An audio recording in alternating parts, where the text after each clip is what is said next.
I don't think, having been on the ground and actually seen this stuff, I don't think people realize what it's like when a mob forms and comes after you. It is freaking crazy. But let me explain something. Here's how it's going to go down.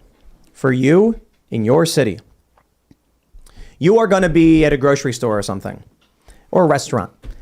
And someone's going to overhear you talking to your friend saying something like, yo, these BLM people are nuts. They're going crazy. And there's going to be some waitress or woke person who hears you. They're going to find out who you are. They're going to see your name, and they're going to find out where you work. Things like that happened 10 years ago. Things like that have happened 5 years ago. One day, they're going to start posting online. They're going to attack you, and your company is going to be like, I don't know what it is you did or who you talked to, but we cannot have this heat, so we're going to have to let you go.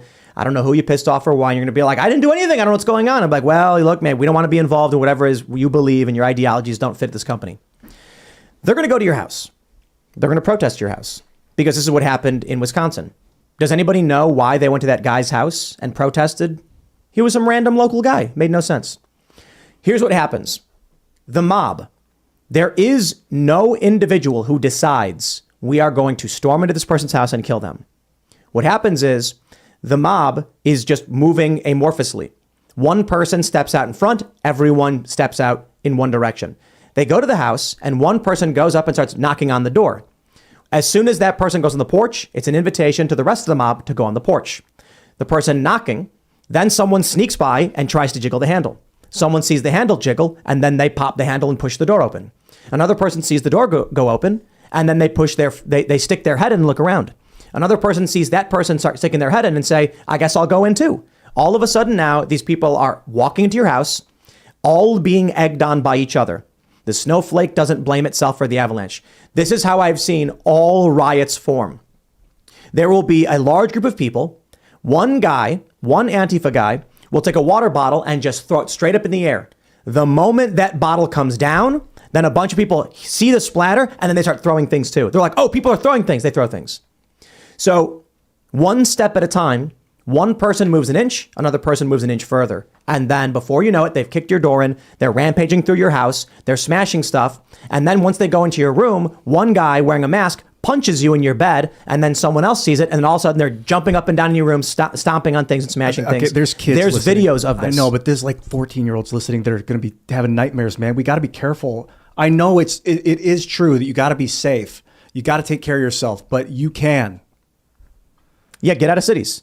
Because what I just described, there's actually a video of right now where people are sitting at a restaurant and a mob of people are standing on top of the restaurant tables, kicking the patrons in the face and stomping on them.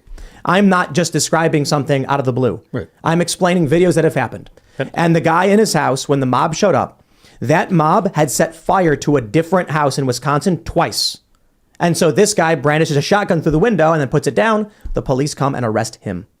Well, and I think he's just describing the nature of kind of a mob dynamic, not necessarily trying to scare 14-year-olds. But I think that this also goes on the inverse for the people that are out there in the streets that are protesting, because the gentleman in the Boogaloo Boys, I forget his name right now, but the guy that had the AK or whatever it was, if you're going to put yourself in that situation, you're also putting yourself in tremendous danger, because if you're a member of the mob and people are all moving towards you in a wave, well, then if someone's armed and they fear for their lives, you don't know what might happen. And maybe that guy had no ill intentions. Maybe, as he's approaching the car, maybe he's genuinely trying to subdue or calm the situation, but you just don't know. So I agree with Tim. I mean, if I think a really good litmus test is look at the outflow population of your state from 2020 to 2021. If you had harsh lockdowns, you probably already had a net outflow, and those people are going to be the people that vote in alignment with your belief systems. So it means that your state is now so